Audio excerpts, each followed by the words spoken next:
Good morning Odisha. आज हूँ 4 जून बुधवार। आसतु आज केतोटी गुरुत्वपूर्ण खबर को नजर पकेबा। जदि वीडियोटी भल लगे आपण भल पाइबा स्वरूप गोटे गोटे लाइक एवं चैनल को सब्सक्राइब करेंगे। आज प्रथम खबरटी है मूसा खोजुची पंचायतीराज विभाग माने पंचायतीराज विभाग खोजुची मूसा। पुराना मूसा हो कि नुआ मूसा दंड पाइब निश्चय बोली कहिले पंचायतीराज मंत्री कहले विभाग में मूसा हूँ कि बिराड़ी समस्ते आईन आगे सामान। आम एभली मूसा को खोजुचु जे कि एबे विजिलेंस रे धरा पड़ी। दुर्नीति पाई मु निजे 9 जन जेई एवं बीडीओ को निलंबन करिछि। आमको किछि अभियोग आसीतिला यापर विभाग तदंत निर्देश देछि। जे दुर्नीति करिबो ता उपरे कार्यानुष्ठान नियाजिबो बोली कहिसंती पंचायतीराज मंत्री रवि नायक। परवर्ती खबर हीराकुद जलभंडार हटिला कटकणा एबे जाइपारे पर्यटक। हटिला कटकणा हीराकुद जलभंडार को एबे आसीपारे पर्यटक। निषिद्धांचल को छाड़ी बाकी स्थान बुली पारे पर्यटक। ऑपरेशन सिंदूर समय हीराकुद जलभंडार सुरक्षा पर कटकणा लगाइला। यह कटकणा हटिबा नहीं जिलापाल सूचना देते। ऑपरेशन सिंदूर पर लगी कटकणा जो पर्यटक हीराकुद बुलवाक जापार नथिले किंतु वर्तमान यह कटकणा को हटाई दि जाइछि। परवर्ती खबर 24 घंटे 512 नुआ आक्रांत चिन्हट 5 मृत। महामारी कोविड-19 सारा विश्व को काबू कर रखिथिला। यह जनसाधारण को संकट परिस्थिति पकाइबा सह लक्ष लक्ष लोकों जीवन नहीं। टीका आसवा पर कोविड धीरे धीरे कमिथिला किंतु पुणी थे यह कोरोना देश में व्यापीवाक मिली। भारत में यार आक्रांत संख्या खूब शीघ्र बढ़िबारे लगी। वर्तमान सक्रिय आक्रांत संख्या देश में 4026 रे पहुंची। 24 घंटे 512 नुआ आक्रांत चिन्हट होती। 5 जन कोरोना संक्रमित मृत्यु घटी। वर्तमान सुधा देश में 37 संक्रमित मृत्यु घटी सूचना मिली। परवर्ती खबर मुख्यमंत्री का बड़ घोषणा। ओमफेड दुग्ध लिटर पिछा 3 टंका अधिक पाइबे चाषी। ओमफेड दुग्ध चाषी मुख्यमंत्री मोहन चरण माझी बड़ घोषणा करछंती। आज ठारू ओमफेड दुग्ध चाषी लिटर पिछा 3 टंका अधिक पाइबे। खाउटींग वृद्धि होगाकू 4 टंकारु 2 टंका सरकार बहन करेंगे। राज्य सरकार यही अर्थ बहन करेंगे बोली कहिसेंती मुख्यमंत्री मोहन चरण माझी। यह द्वारा राज्य में 2,50,000 दुग्ध चाषी उपकृत हेबे। एथिसह दुग्ध चाषी अकाल में जदि मृत्यु घटे तेबे सेमानकु 1 लाख टंका बीमा मिलबो बोली सूचना देछंती। दुग्ध चाषी को अधिक 3 टंका देवे सरकार। 30 टंका परिवर्ते 33 टंका पाइबे दुग्ध चाषी। दुग्ध चाषी वर्धित दर आज लागू हेबा। जून 13 रु ग्राहकों वर्धित दर लागू हेबा। एथिरे प्राय 2.5 लाख गोपालक हेबे लाभदान बोली सूचना मिली। परवर्ती खबर पायखाना टांकी रे काम करबा बेले श्वासरुद्ध होई 4 मृत्यु। श्वासरुद्ध होई चलीगला एकाथरके 4 श्रमिकों जीवन। पायखाना टांकी काम करने टांकी भितर पशिथिले 4 श्रमिक हेले टांकी भितर को जीवा पर आ निश्वास नहीं पाई नथिले। घटनाटी होची नवरंगपुर थाना नंदाहांडी ब्लॉक पड़ाड़गुड़ा गाँव। टांकी भितर को जीवा पर सेमानक निश्वास रुंधी हो जाता। निश्वास नेबारे कष्ट अनुभव करथिले। एपरिकी सेमानक पाखरे आ सेतिकी बल नथिला जे सेमाने बाहर को आसी निज जीवन बचाई पारिबे। परे अग्निशम बाहिनी घटनास्थल पहुंची पायखाना टांकी भितर समस्त श्रमिकों को उद्धार करथिले। परे संगे संगे समस्त श्रमिकों को हॉस्पिटल में भर्ती कराइथिला। हेले डाक्तर सेठारे समस्त 4 जन जाक श्रमिकों को मृत्यु घोषणा करथिले बोली सूचना मिली। परवर्ती खबर देवगड़ को 205 कोटी प्रकल्प भेटी देले मुख्यमंत्री। देवगड़वासी को मुख्यमंत्री मोहन चरण माझी भेटी जिला ग्रस्त करी प्राय 205 कोटी टंका मूल्यर 15टी विभिन्न जनकल्याणकारी प्रकल्पर शुभ उद्घाटन और भित्ति प्रस्तर स्थापन करछंती सीएम। एथिसहित 300 शଯ୍या विशिष्ट नवनिर्मित डाक्तरखाना उद्घाटित होइछि बोली सूचना देछंती। सूचना थाउ कि यही प्रकल्प गुड़िक मध्य 11टी स्वास्थ्य सेवा प्रकल्प और 4टी शिक्षा भित्तिभूमि उन्नतीकरण प्रकल्प रही। यह कार्यक्रम अवसर में राज्यर समस्त केन्दुपत्र तोलाली और बंधाली 41 कोटी 17 लाख टंकार सहायता राशि मुख्यमंत्री घोषणा करथिले। एथिरे केन्दुपत्र तोलाली को चपल 160 टंका, केरी संग्रह कपड़ा 200 टंका, तोलाली और सीजनाल स्टाफ को टोपी 100 टंका, बंधाली मानक पई मशारी और कंबल पई जनक पिछा 700 टंका प्रदान कराଯିବ ବୋଲି सूचना देछंती। एहा द्वारा राज्यर प्राय 9 लाख कोटी केन्द्रपदर तोलाली बंधाली और सीजनाल स्टाफ उपकृत हेबे ବୋଲି सूचना देछंती। निज अभिभाषण में मुख्यमंत्री कहिथिले जे देवगड़ जिल्लार विकास पई समस्त सामर्थ्य अछि। आमे ताहार सठिक उपयोग करी जिला को राज्य विकास धारार मुख्य स्रोत में जोड़बू। आम सरकार आसवा पर आमे ओडिशार 30टी जिलार समानुपातिक विकास को गुरुत्व देउछु। समाजर शेष धाड़ी थिबा लोकटिए जेपरि सबु मौलिक सुविधा पाई परिबो सेथिप्रति आमे गुरुत्व देछु बोली सूचना देछंती। परवर्ती खबर चाषींक पई खुशी खबर। एही मासर प्रथम सप्ताह रे खाता को आसीबो पीएम किसान टंका। ओडिशार 20तम किस्ती चाषींक अकाउंट को पठाइबे प्रधानमंत्री। 9 कोटी चाषी खाता को आसीबो 2000 टंका लेखा। पीएम मोदी डीबीटी जरिया 9.5 कोटी चाषी अकाउंट को टंका पठाइबे। एही योजना रे चाषी को प्रतिवर्ष 3टी किस्ती 6000 टंका दि जाए। पीएम किसान योजना होची एक केंद्रीय कृषि कल्याण योजना। 2019 फेब्रुआरी मासरे मोदी सरकार यहां आरंभ करथिले बोली सूचना मिली। परवर्ती खबर, नवरंगपुर में श्वासरुद्ध हुई 4 जनक मृत्यु घटना अनुकंपा राशि घोषणा कले मुख्यमंत्री। नवरंगपुर नंदाहांडी में श्वासरुद्ध हुई 4 जनक मृत्यु होता है। घटना मुख्यमंत्री मोहन चरण माझी गभीर दुख प्रकाश करने सह अनुकंपा राशि घोषणा कर मृतकों परिवार 4 लाख लेखाएं टंकार अनुकंपा राशि घोषणा कले मुख्यमंत्री मोहन माझी। दुख प्रकाश सह परिवार वर्ग प्रति समवेदना जणाइछंती। नवरंगपुर जिला नंदाहांडी ब्लॉक अंतर्गत पड़ालगुड़ा ग्रामर एक घरोई निर्माणाधीन पाइखाना काम करुवा बेले फ्लश खसी जाए 2 गुरुतर हो जाते। यह जानिबा परे तांकु रक्षा करने आउ 2 जण जाइथिले। उद्धार करने को जाइथिबा समय सेमानक उपरे भी फ्लश पड़ जाइथिला बोली सूचना। फल समस्ते श्वासरुद्ध हो जाते। अग्निशम बाहिनी घटनास्थल में पहुंची पाइखाना टांकी भितर समस्त श्रमिकों को उद्धार करते। तेबे 4 जन को डाक्टर मृत घोषणा करते। यह घटना पर स्थानीय अंचल में शोकर छाया खेली जाइछि।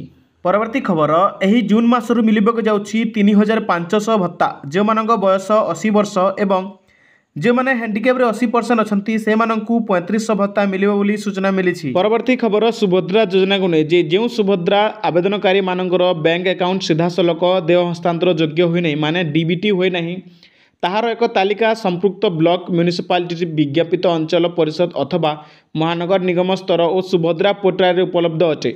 वर्तमान सुधा पाई नथिबा आवेदनकारी माननकु परामर्श दिया जाउछि कि सेमाने एही तालिका को जांच करंतु। जदि एही तालिका रे तांको नाम थाए ताहेले अकाउंट थिबा तांको बैंक को जाई अकाउंट को सीधासलख देय हस्तांतर योग्य माने डीबीटी इनेबल करंतु। आपण बैंक पाखक जिबे एवं बैंक कैशियर को कहिबे डीबीटी मोर इनेबल कर दियंतु।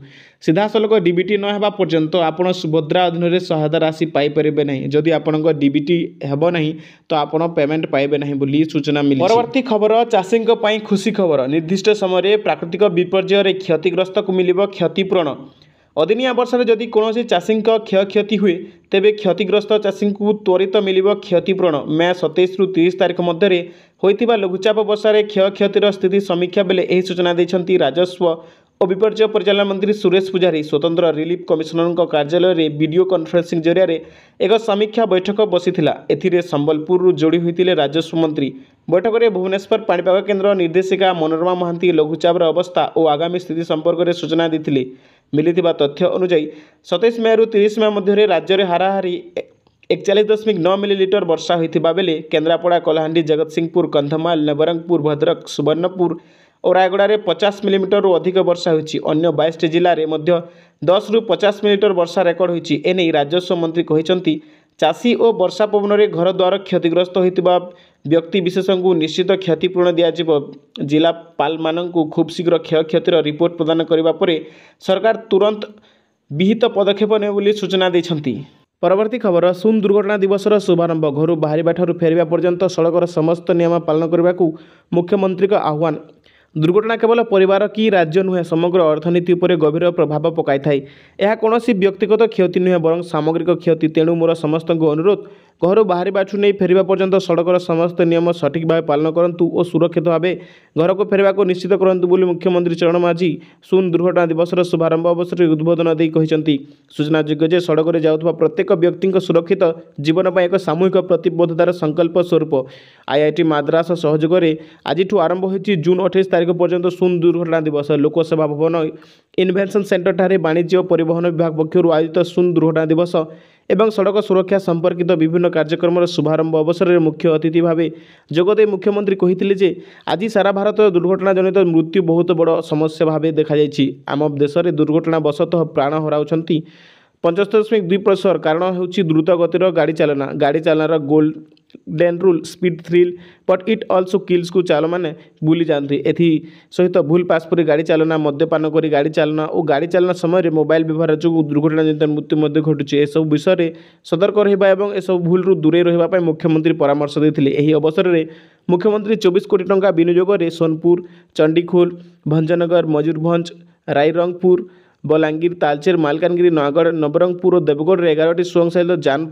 चालना परीक्षण व्यवस्था शुभारंभ करथिले। एथि सहित 215 कोटी टंका प्रकल्प भूमि रे driving electronics enforcement to save human lifes बा दिशा प्रकल्प द्वितीय पर्याय शुभारंभ करथिले। यह राज्यर विभिन्न राज्य जातीय और राज्य पथर 485 किलोमीटर अंचल में कार्यक्षम होब। यह सहित 1007 किलोमीटर अंचल में प्रकल्पर तृतीय पर्याय ଶିଳାନ୍ୟାସ ମଧ୍ୟ କରାଯାଇଛି। ଏହି ବ୍ୟବସ୍ଥା ଫଳରେ ସଡ଼କ ସୁରକ୍ଷା ନିୟମ ପାଳନ କରୁନଥିବା ଚାଳକଙ୍କ ବିରୋଧରେ ସ୍ୱୟଂକ୍ରିୟ ପ୍ରଣାଳୀ ଇ ଚାଲାଣ କରିବ। ଯାଜପୁର ଜିଲ୍ଲାରେ ଦ୍ୱିତୀୟ ପଞ୍ଜୀକୃତ ଯାନ କେନ୍ଦ୍ର ଉଦ୍ଘାଟନ ହୋଇଛି ବୋଲି ସୂଚନା ମିଳିଛି। ପରବର୍ତ୍ତୀ ଖବର 18 ବର୍ଷର ପ୍ରତୀକ୍ଷାର ଅନ୍ତ, ପଞ୍ଜାବ କିଙ୍ଗସକୁ ହରାଇ ଆଇପିଏଲ୍ ଜିତିଲା ଆରସିବି। 18 ବର୍ଷ ପରେ ସ୍ୱପ୍ନ ହେଲା ପୂରଣ, ଆଇପିଏଲ୍ ଟ୍ରଫି ଜିତିଲା ଆରସିବି। ବିରାଟ କୋହଲି ଏବଂ ଏବି ଡିଭିଲିୟର୍ସ ଦୁହେଁ ମିଶି ଏହି ଖୁସି ଉପଭୋଗ କରିଛନ୍ତି।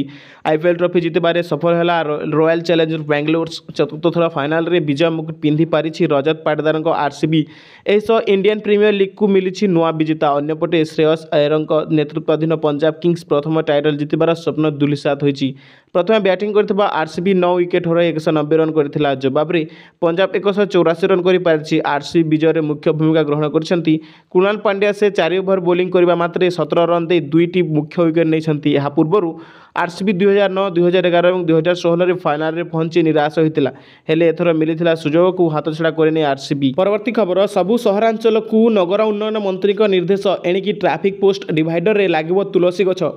ଏବେ ସବୁ ଟ୍ରାଫିକ୍ ପୋଷ୍ଟ ନିକଟ ଡିଭାଇଡରରେ ଲାଗିବ ତୁଳସୀ ଗଛ। ଏନେଇ ସବୁ ପୌର ପ୍ରଶାସନକୁ ନିର୍ଦ୍ଦେଶ ଦେଇଛନ୍ତି ରାଜ୍ୟ ସରକାରଙ୍କ ଗୃହ ନିର୍ମାଣ ଓ ନଗର ଉନ୍ନୟନ ମନ୍ତ୍ରୀ କୃଷ୍ଣଚନ୍ଦ୍ର ମହାପାତ୍ର। ଆସନ୍ତା 20 ତାରିଖ ଦିନ ଏହି ଅଭିଯାନରେ ବ୍ୟାପକ ଭାବେ ସହଭାଗିତା ହେବାକୁ ମନ୍ତ୍ରୀ ପରାମର୍ଶ ଦେଇଛନ୍ତି। ରାସ୍ତାରେ ଯିବା ସମୟରେ ଆମକୁ ଟ୍ରାଫିକ୍ରେ ଅଟକାଇବାକୁ ପଡ଼ୁଛି। ଡିଭାଇଡରରେ ବିଭିନ୍ନ ପ୍ରକାର ଗଛ ଲାଗୁଛି, କିନ୍ତୁ ଡିଭାଇଡରରେ ଯଦି ତୁଳସୀ ଗଛ ଲାଗେ ତେବେ ଟ୍ରାଫିକ୍ରେ କିଛି ସମୟ ପାଇଁ ଅଟକୁଥିବା ଯାତ୍ରୀ ଭଲ ଅକ୍ସିଜେନ୍ ପାଇପାରିବେ ବୋଲି ଶ୍ରୀ କୃଷ୍ଣଚନ୍ଦ୍ର ମହାପାତ୍ର କହିଛନ୍ତି। ଗଣମାଧ୍ୟମର ପ୍ରତିନିଧିକୁ ପ୍ରତିକ୍ରିୟା ଦେଇ ଶ୍ରୀ ମହାପାତ୍ର କହିଛନ୍ତି, ରାସ୍ତାରେ ଯିବା ସମୟରେ ଭିଡ଼ ସମୟରେ ଆମକୁ ଟ୍ରାଫିକ୍ରେ ଅଟକାଇବାକୁ ପଡ଼ୁଛି। ଡିଭାଇଡରରେ ବିଭିନ୍ନ ପ୍ରକାର ଗଛ ଲାଗୁଛି। ଏଠାରେ ତୁଳସୀ ଗଛ ଲାଗିଲେ ଆହୁରି ଭଲ ହେବ ବୋଲି। ତୁଳସୀ ଗଛ ଲାଗିଲେ ଟ୍ରାଫିକ୍ରେ କିଛି ସମୟ ପାଇଁ ଅଟକୁଥିବା ଲୋକଙ୍କୁ ଭଲ ଅମ୍ଳଜାନ ମିଳିପାରିବ। ଆଧ୍ୟାତ୍ମିକତା ଦୃଷ୍ଟିକୋଣରୁ ତୁଳସୀର ମହାନତା ରହିଛି। ଅମ୍ଳଜାନ ଦେଉଥିବା ଗଛଗୁଡ଼ିକ ମଧ୍ୟରେ ଏହାର ମଧ୍ୟ ଶ୍ରେଷ୍ଠତା ଅଛି। ବାୟୁମଣ୍ଡଳରେ ଅମ୍ଳଜାନର ମାତ୍ରା ବଢ଼ାଇବାରେ ସହାୟକ ହେବା, ତେଣୁ ଟ୍ରାଫିକ୍ ନିକଟ ଡିଭାଇଡରରେ ତୁଳସୀ ଗଛ ଲଗାଇବା ପାଇଁ ପଦକ୍ଷେପ ନିଆଯାଇଛି।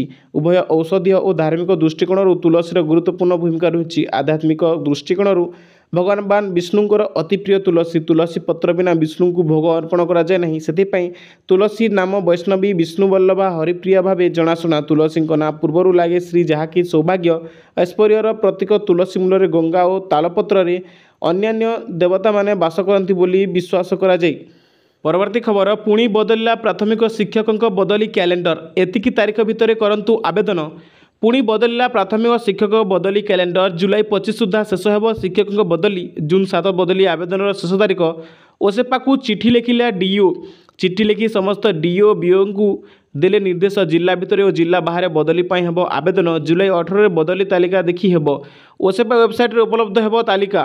ପୂର୍ବରୁ ପ୍ରାଥମିକ ଶିକ୍ଷକଙ୍କ ଅନଲାଇନ୍ ବଦଳି କ୍ୟାଲେଣ୍ଡର ବଦଳି ଆବେଦନର ଶେଷ ତାରିଖ ଥିଲା ଜୁନ୍ 6 ତାରିଖ, ହେଲେ ଏହା ଏବେ ଗୋଟିଏ ଦିନ ବଢ଼ିଛି, ଅର୍ଥାତ୍ ଜୁନ୍ 7 ତାରିଖ ପର୍ଯ୍ୟନ୍ତ ଆବେଦନ କରିହେବ। ଜୁନ୍ 6 ତାରିଖ ଭିତରେ ପୋଷ୍ଟାଲ ଜରିଆରେ ଆବେଦନ କରିବେ। ଜୁନ୍ 9ରୁ 16 ଭିତରେ ଭେରିଫିକେସନ୍ ହେବ ବୋଲି ସୂଚନା ମିଳିଛି। ପରବର୍ତ୍ତୀ ଖବର ଓଡ଼ିଶାରେ ବଢ଼ୁଛି ବିଇଡି କୋର୍ସ ଚାହିଦା। 2750 ସିଟ୍କୁ 1,26,125 ଆବେଦନକାରୀ। ଓଡ଼ିଶାରେ ଛାତ୍ରଛାତ୍ରୀଙ୍କ ମଧ୍ୟରେ ବ୍ୟାଚଲର ଅଫ୍ ଏଜୁକେସନ୍ ପାଠ୍ୟକ୍ରମରେ ଚାହିଦା ଅଭୂତପୂର୍ବ ଭାବେ ବୃଦ୍ଧି ପାଇଛି। ଚଳିତ ବର୍ଷ ମାତ୍ର 2750ଟି ବିଏଡ୍ ଆସନ ପାଇଁ 1,26,125 ଜଣ ଛାତ୍ରଛାତ୍ରୀ ଆବେଦନ କରିଛନ୍ତି। ଏଥିପାଇଁ ଜିଲ୍ଲା ଓ ରାଜ୍ୟ ମଧ୍ୟରେ ସ୍ଥିର ନିଯୁକ୍ତିର ଆକର୍ଷଣୀୟ ପ୍ରତିଶ୍ରୁତି ଏହି ଚାହିଦାର ମୁଖ୍ୟ ପ୍ରେରଣା ବୋଲି ଜଣାପଡ଼ୁଛି। ଓଡ଼ିଶାର ଉଚ୍ଚଶିକ୍ଷା ମନ୍ତ୍ରୀ ଘୋଷଣା କରିଛନ୍ତି ଯେ 4 ବର୍ଷୀୟ ଇଣ୍ଟିଗ୍ରେଟେଡ୍ ବିଏଡ୍ ପାଠ୍ୟକ୍ରମ ପାଇଁ ଏକ ସାଧାରଣ ଆବେଦନ ଫର୍ମ ସିଏଏଫ୍ ମାଧ୍ୟମରେ ଆବେଦନ କରାଯାଇପାରିବ। ଏହି ଉଦ୍ୟମ ଆବେଦନକାରୀଙ୍କ ସଂଖ୍ୟାକୁ ନାଟକୀୟ ଭାବେ ବଢ଼ାଇଛି ବୋଲି ସୂଚନା ମିଳିଛି। ପରବର୍ତ୍ତୀ ଖବର ଓଡ଼ିଶା ସରକାର ଆରମ୍ଭ କରିବେ ମାଗଣା ୟୁପିଏସସି କୋଚିଂ, ଜାଣନ୍ତୁ ସମ୍ପୂର୍ଣ୍ଣ ବିବରଣୀ।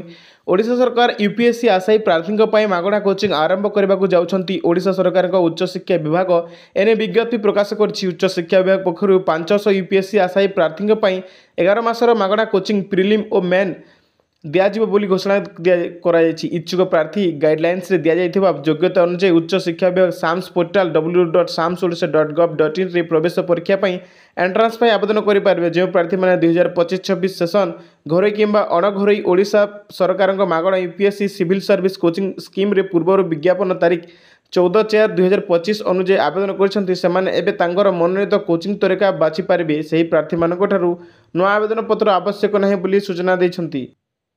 ଆଜି ପାଇଁ ଏତିକି, ଦେଖା ହେବା ନେକ୍ସଟ ଏପିସୋଡ଼ରେ। ଧନ୍ୟବାଦ।